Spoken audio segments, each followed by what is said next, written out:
Salut! Salutare tuturor! Bine v-am regăsit la un nou videoclip. Astăzi o să continuăm despre reformă. Și contrareformă! Reformă! Reformă și contrareformă. Lumea se schimba. Diferențele dintre sacru și profan, aristocrat și țăran deveneau neclare, iar o nouă clasă de mijloc educată își făcea apariția. Această clasă cerea ca muzica să fie cântată acasă, cu acompaniament de lăută sau violă, sau executată la clavicord sau virginal.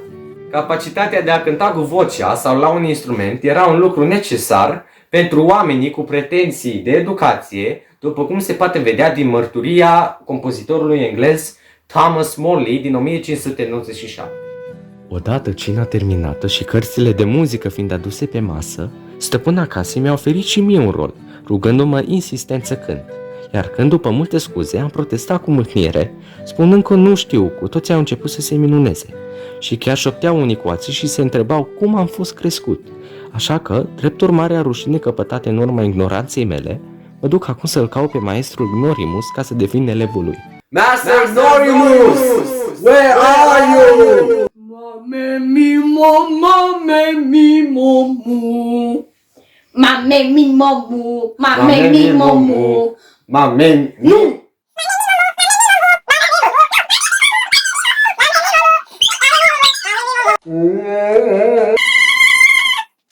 Această cerere de muzică era creată și stimulată prin numărul mare de cărți tipărite la Veneția. Pierre Atanio a început același lucru la Paris în 1528, iar Jacques Modern la Lyon în 1532.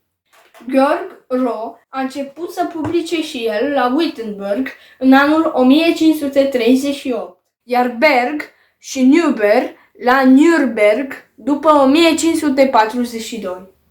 Susato a extins publicarea lucrărilor muzicale la Anmer în 1543, iar Pales la Louvain în 1545.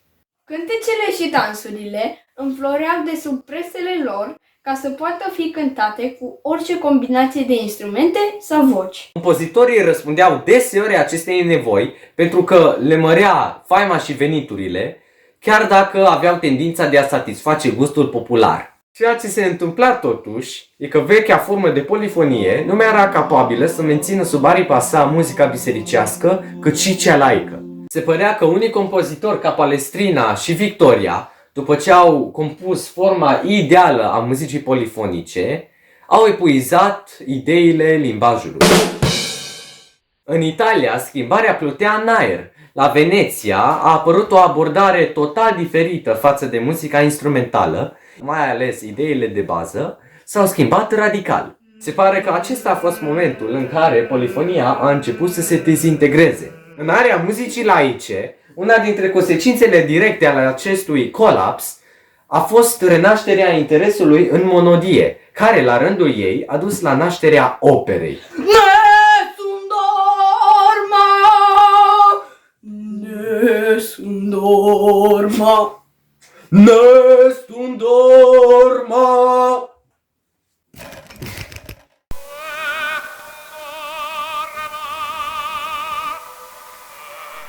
În 1579, aristocratul florentin Giovanni de Bardi a conceput o feerie pentru nunta lui Francesco I. Această piesă era realizată pe noile versuri a lui Piero Strozzi și cântată de Giulio Caccini. A fost cel care a inventat spectacolele muzical-dramatice numite intermedii pentru căsătoria dintre Ferdinand I și Cristina de Lorena în 1589.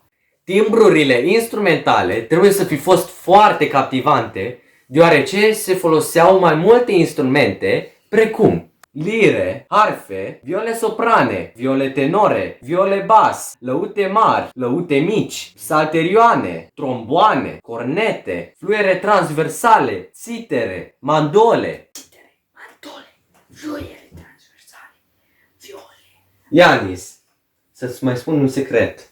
este un ultim pas până la apariția operei, ultimul ingredient și acela este recitativul. Aceasta a fost a doua parte din reformă. Și contrareformă, Și după cum știți, să nu uitați să dați like subscribe și să apăsați clopoțelul. Și până la următoarea întâlnire.